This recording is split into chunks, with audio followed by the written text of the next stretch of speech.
Empiezo como algo pequeño, algo que casi ignore. Estaba investigando la arquitectura del siglo XIX para un proyecto completamente diferente cuando noté algo extraño en una vieja fotografía del Ayuntamiento de Filadelfia. La puerta parecía enorme. No solo grande, de una manera impresionante, sino enormemente grande. La medí. Casi 3-6 metros de alto. Quizás incluso 4-3 metros. Ornamentada, detallada, bellamente talada, pero también profundamente impráctica. No estaba diseñada para alguien como yo. Y para nadie que conociera. Y una vez que la sexali, no pude dejar de verla por todas partes. Empieza a observar edificios de la misma época en otras ciudades. Boston, Nueva York, Londres, Paris, Melbourne. Una tras otra, las imágenes llenaban mi pantalla, y cada una revelaba el mismo patrón. Puertas enormes. Ventanales imponentes. Techos tan altos que desaparecen en la sombra. Estructuras construidas a una escala que parecía desconectada de la vida humana normal. No eran casos aislados. Aparecen en edificios gubernamentales, estaciones de tren, escuelas, hospitals, orfanatos, bloques de apartamentos y espacios comerciales. Lugares destinados a la gente común. Sin embargo, nada en sus proporciones parecía ordinario. Tomamos como ejemplo los orfanatos. Edificios supuestamente diseñados para niños abandonados. ¿Por qué necesitarían puertas de 3-6 metros de altura? ¿Por qué necesitarían ventanas que empezaran a 2-4 metros del suelo? ¿Por qué necesitarían techos más altos que la mayoría de las torres de oficinas modernas? Los niños no podían abrir estas puertas fácilmente. Los cuidadores ancianos tampoco. Incluso los adultos fuertes tendrían dificultades. El diseño no tenía sentido para las personas que debían usar estos espacios. Luego estaban los edificios residenciales. Bloques de apartamentos en San Petersburgo. Casas adosadas en Back Bay, Boston. Edificios comerciales en Chicago y San Francisco. Solo las primeras plantas a menudo tenían techos de 6 metros. Las ventanas de la planta baja estaban colocadas tan altas que era necesario mirar hacia arriba solo para ver el interior. Las entradas parecían más entradas de catedrales que puertas principales. No eran palacios ni residencias reales. Eran edificios urbanos normales para comerciantes, oficinistas, familias y trabajadores. La explicación oficial siempre es la misma. Era simplemente el estilo de la época. Bellas Artes. Renacimiento neoclásico. Grandeza victoriana. Ambición arquitectónica. Pero el estilo por sí solo no explica este nivel de exceso. No así duplica casualmente la altura de cada puerta. No así triplican los costos de calefacción. No así requieren cimientos más profundos, paredes más gruesas y soportes estructurales más pesados solo para decoración. Cada metro adicional de altura multiplica la dificultad de la construcción. Aumenta los costos de los materiales. Complica la ingeniería. Dificulta el mantenimiento. Ningún constructor racional hace eso sin una razón práctica sólida. Sin embargo, estos edificios hicieron exactamente eso. Una y otra vez. A través de continentes. A través de sistemas políticos. A través de culturas que supuestamente tenían poco contacto entre sí. Diferentes arquitectos. Diferentes gobiernos. Diferentes climas. Las mismas proporciones. La misma escala. Las mismas dimensiones masivas. Y no así limitaba a los edificios. Cuando comienza a examinar muebles del mismo periodo, surgió otro patrón. Archivos de museos. Catálogos de antigüedades. Inventarios de patrimonios. Países originales del siglo XIX. Camas de 2 metros y medio de largo. Sillas con asientos a 1 metro del suelo. Escritorios tan altos que apenas se alcanzaban con los codos. Mesas de comedor donde una persona moderna tendría que levantar los brazos de forma antinatural solo para comer cómodamente. No eran artículos novedosos. No eran piezas decorativas de exhibición. No eran diseños experimentales. Eran muebles cotidianos utilizados en hogares, oficinas y instituciones.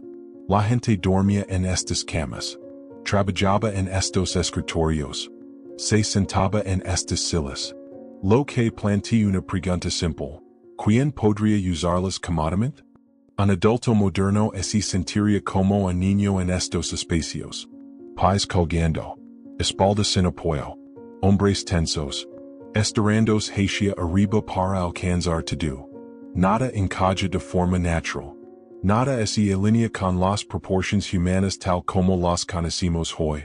Algunos argumentan que a las personas adineradas simplemente les gustaban las cosas grandes. Habitaciones más grandes. Muebles más grandes. Mayores exhibiciones de estatus. Pero esa explicación se derrumba bajo escrutinio. ¿Por qué construir una silla que requiere esfuerzo solo para sentarse? ¿Por qué encargar una cama tan grande que tu cuerpo se siente perdido en ella? El lujo se trata de comodidad, no de incomodidad. La gente rica no paga extra para sentarse incómoda en sus propias casas. Cuantos más ejemplos recapo, más claro se volvió el patrón. La arquitectura y el mobiliario fueron diseñados para combinar entre sí. Las puertas coincidían con los techos. Los techos coincidían con los muebles. Los muebles coincidían con cuerpos que eran más grandes que los nuestros. Todo estaba alineado. Todo era consistente. Nada parecía accidental. Y esto no se limitaba a unos pocos distritos de élite. Estaba en todas partes. Edificios públicos. Edificios residenciales. Edificios comerciales. Instituciones educativas. Estructuras religiosas. Manzanas enteras de la ciudad construidas sobre el mismo patrón de gran tamaño. Incluso las escaleras seguían este patrón. Muchas grandes escaleras de este periodo tienen contrajuelas mucho más altas de lo que permiten los códigos de construcción modernos. Escalones que se sienten más como subir que caminar. Sin embargo, ocultas en los mismos edificios hay escaleras secundarias con dimensiones normales. Escaleras de servicio. Escaleras traseras. Escaleras de mantenimiento. De repente todo cambia. Puertas normales. Escalones normales. Proporciones a escala humana. Dos escalas arquitectónicas en un edificio. Uno para los trabajadores comunes. Otro para alguien más. Una vez que lo ves, se vuelve imposible ignorarlo. Estos edificios no eran simplemente magníficos. Estaban calibrados, medidos, estandarizados, repetidos en todo el mundo. Seguían reglas. Reglas que no se ajustaban a nosotros. Y eso me lleva a la pregunta incómoda que lo inició todo. Si estos edificios no fueron diseñados para personas de nuestro tamaño, entonces, ¿para quién fueron diseñados? Una vez que el patrón arquitectónico se volvió imposible de ignorar, comienza a buscar algo que pudiera explicarlo. Si los edificios y muebles fueron diseñados para cuerpos más grandes, entonces esos cuerpos debieron haber existido en algún momento. Tenía que haber evidencia, registros, fotografías, documentos médicos, algo. Así que fui a buscar, esperando encontrar respuestas claras. En cambio encontré lagunas, silencios, desapariciones. Lo primero que destacó fue la fotografía antigua. El siglo XIX estaba obsesionado con la documentación. Existen estudios de retratos en todas las grandes ciudades.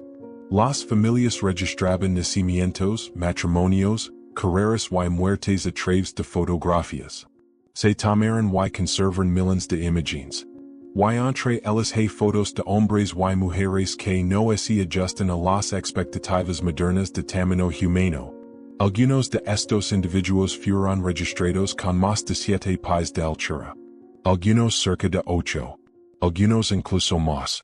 Uno de los ejemplos más famosos es el capitán Martin Van Buren Bates y su esposa Anna Swan, oficialmente listados con casi 8 pies y más de 7 pies de altura. Sus fotografías son fáciles de encontrar. Están junto a personas de tamaño normal, y la diferencia es inconfundible. Sin embargo, lo extraño no es solo su altura. Son sus proporciones. No parecen deformes. No parecen enfermos. Lucen equilibrados. Sanos. Comodos con sus cuerpos. Y no están solos. A mediados y finales del siglo XIX, los periódicos publicaban regularmente historias sobre individuos inusualmente altos. Expositions itinerantes mostraban gigantes. Las ciudades anunciaban sus apariciones. Las multitudes se congregaban. Los periodistas describían sus medidas con detalle. En muchos casos, estas personas vestían ropa victoriana común y corriente. No disfraces. No atuendos exagerados. Trajes y vestidos bien confeccionados. Ropa que les sentaba a la perfección. Lo que sugiere que los sastres estaban acostumbrados a confeccionar prendas para cuerpos de esa envergadura. Esto por sí solo plantea interrogantes. La sastrería es cara. Require habilidad y tiempo. No se mantiene un oficio especializado para animalias raras. Se trabaja para una base de clientes. Luego están los informes de descubrimientos esqueléticos. A lo largo del siglo XIX, especialmente en Norteamérica, los periódicos informaron con frecuencia del hallazgo de esqueletos humanos enormes durante proyectos de construcción, minería y excavación. Trabajadores del ferrocarril. Agricultores. Constructors. Mineros. Una y otra vez aparecieron historias que describían usos de 7, 8 y, a veces 9 pies de largo. Algunos artículos mencionaban cráneos tan grandes que los sombreros modernos no cabían en ellos. Otros describían fémurs más largos que el brazo de un hombre. Muchos de estos informes indicaban que los restos se enviaban a universidades, museos o instituciones científicas para su estudio. Instituciones que, en aquel entonces, estaban ansiosas por recolectar especímenes físicos. La ciencia victoriana amaba la clasificación. Lo medían todo. Cráneos, huesos, cuerpos. Crearon archivos masivos de la variación humana. Entonces, ¿dónde están estos esqueletos ahora? En la mayoría de los casos, el rastro simplemente termina. No hay estudios publicados. No hay exhibiciones en museos. No hay colecciones preservadas. No hay registros accesibles. Solo silencio. Uno de los ejemplos más famosos es el descubrimiento de la cueva Lovelock en Nevada en 1911. Según informes, los trabajadores descubrieron restos que medían entre 2 metros y medio. Los periódicos cubrieron la noticia. Los museos participaron. Luego nada. Explicaciones posteriores redujeron los hallazgos a malinterpretaciones o exageraciones. Pero la evidencia física original ya no está disponible para un análisis independiente. Y Lovelock no es único. Existen docenas de historias similares en Estados Unidos, Canadá y partes de Europa. Siempre el mismo patrón. Descubrimiento. Interés público. Intervención institucional. Luego desaparición. Al mismo tiempo, la documentación médica es extrañamente escasa. El gigantismo existe. Lo sabemos. Pero los casos modernos son raros y suelen ir acompañados de graves problemas de salud. Insuficiencia articular, sobrecarga cardíaca, esperanza de vida más corta, trastornos hormonales. Sin embargo, las personas en las fotografías del siglo XIX no muestran estos rasgos. Parecen estables, fuertes, funcionales. Si realmente hubiera existido una población notable de individuos de entre 2 y 2 metros y medio, los médicos victorianos los habrían estudiado obsesivamente. Estudiaron variaciones mucho menos significativas con extremo detalle. Publicaron revistas completas sobre las formas del cráneo y el tamaño de las manos. Sin embargo, los estudios exhaustivos de poblaciones muy altas son casi inexistentes. Los registros del censo son otro misterio. Algunos censos tempranos registraron rasgos físicos. Altura. Constitución. Discapacidades. Muchos de estos registros faltan, están incompletos o son inaccesibles para los periodos relevantes. Categorías enteras desaparecen. Páginas se dañan. Archivos se pierden. Luego están los estudios de fotografía. Varios estudios conocidos por producer retratos de individuos inusualmente altos se incendiaron o fueron destruidos en circunstancias extrañas. Incendios, inundations, cierres administrativos. Sus negativos y archivos desaparecieron. En una época en la que las fotografías se conservaban cuidadosamente, este nivel de pérdida es estadísticamente inusual. Los museos cuentan historias similares. Colecciones que alguna vez supuestamente contenían restos óseos de gran tamaño fueron donadas a coleccionistas privados, extraviadas durante la reubicación, donadas en desastres o descartadas debido a la mala documentación. Cada explicación suena razonable por sí sola. Juntas forman un patrón. Y alrededor de principios del siglo XX algo cambia. Las historias de periódicos sobre gigantes dejan de aparecer. Las exposiciones itinerantes cierran. Los informes de casos médicos se desvanecen. Las fotografías se vuelven escasas. Para la década de 1920, el fenómeno prácticamente desapareció de la vida pública. No gradualmente, de repente, en una generación. Una sociedad que antes exhibía, documentaba y debatía abiertamente sobre personas inusualmente altas, de repente actúa como si nunca hubieran existido. Sin debates. Sin explicaciones oficiales. Sin estudios importantes que concluyan el asunto. Solo silencio. Lo cual plantea la pregunta más inquietante de todas.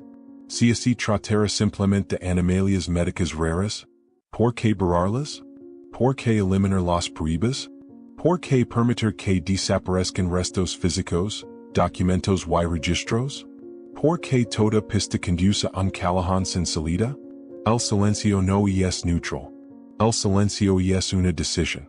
Y en este caso parece deliberado. Para cuando llega esta etapa de la investigación, las preguntas se habían multiplicado más rápido que las respuestas. Edificios descomunales. Muebles descomunales. Fotografías de personas inusualmente altas. Esqueletos desaparecidos. Registros desaparecidos. Nada de esto existe de forma aislada. Cada país se conectaba con otra. Y poco a poco, se fue formando una imagen más amplia, una que apuntaba a algo mucho más grande que anomalias individuales o tendencias arquitectónicas. Empezó con mapas antiguos. Al examinar atlas históricos de los siglos XV al XIX, me encontré con un nombre que ya no existe en la geografía moderna. Tartaria, a veces escrito Tartari. Estos mapas no eran bocetos toscos. Eran documentos detallados creados por cartógrafos profesionales. Mostraban ríos, rutas comerciales, ciudades, fronteras y divisiones políticas. Durante siglos, Tartaria apareció como una vasta región que se extendía por Asia Central, Siberia y partes de Europa del Este. Según la historia oficial, Tartaria era simplemente una etiqueta vaga que usaban los europeos para designar tierras que no comprendían del todo. Un término general para territorios desconocidos. Pero esa explicación no concuerda con los propios mapas. Muchos de ellos son notablemente precisos.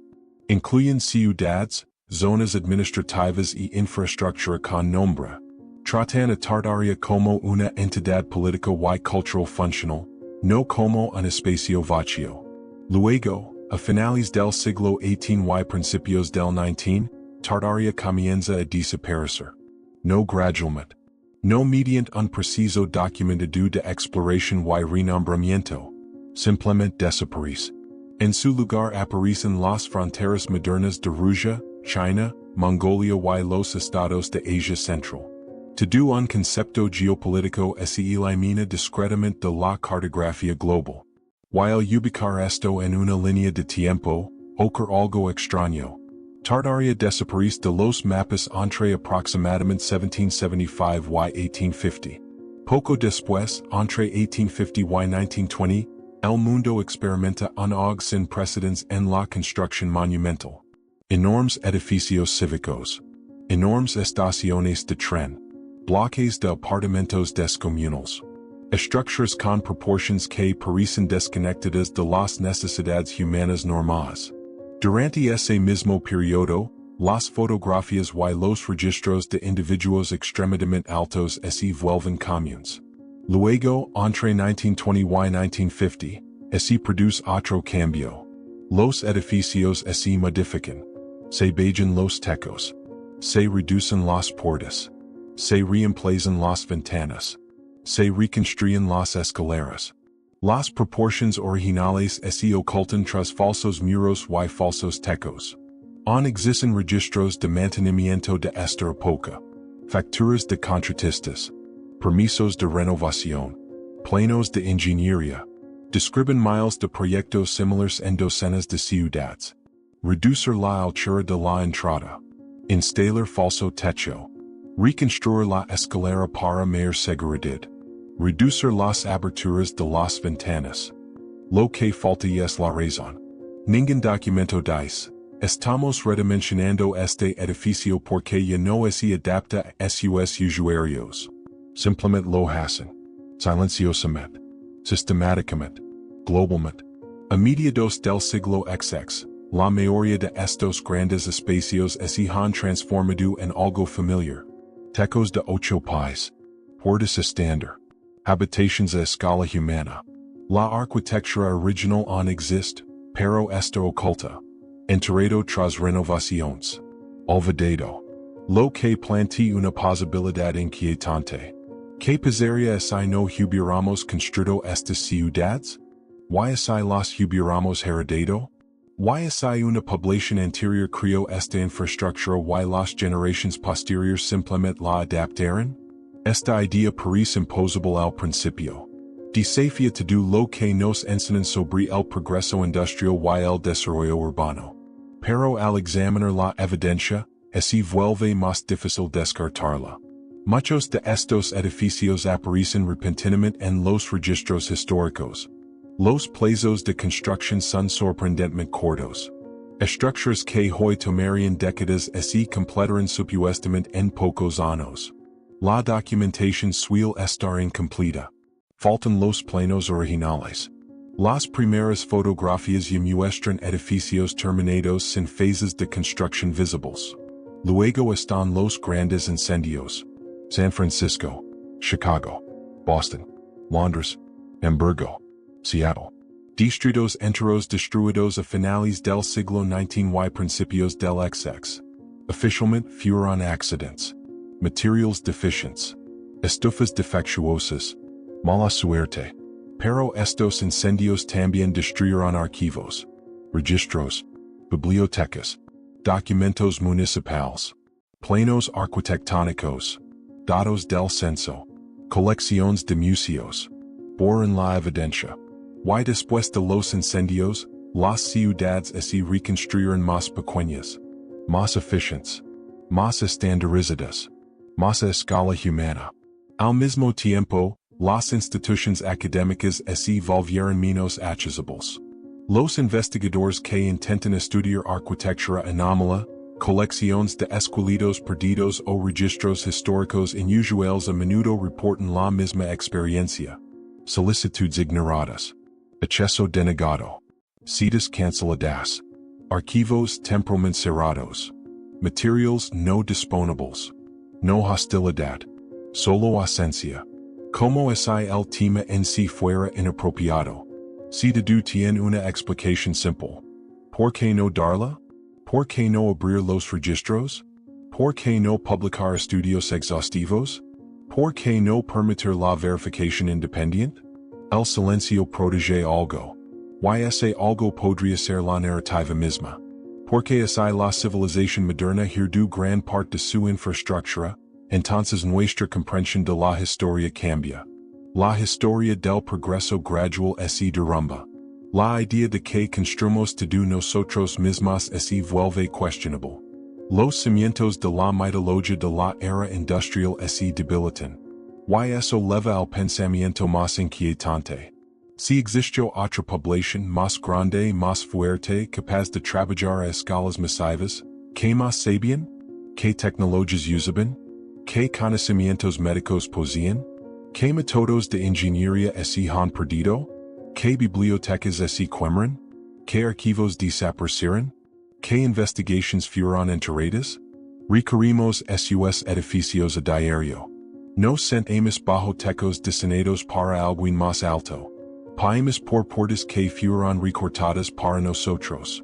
Vivimos dentro de estructuras que ya no se ajustan a su propósito original. Y lo llamamos nuestra historia. Quizás lo sí. O quizás sí una herencia que nunca cuestionamos. Porque cuestionarla significaría admitir que algo, y alguien, nos precedió. Y que elegimos olvidar.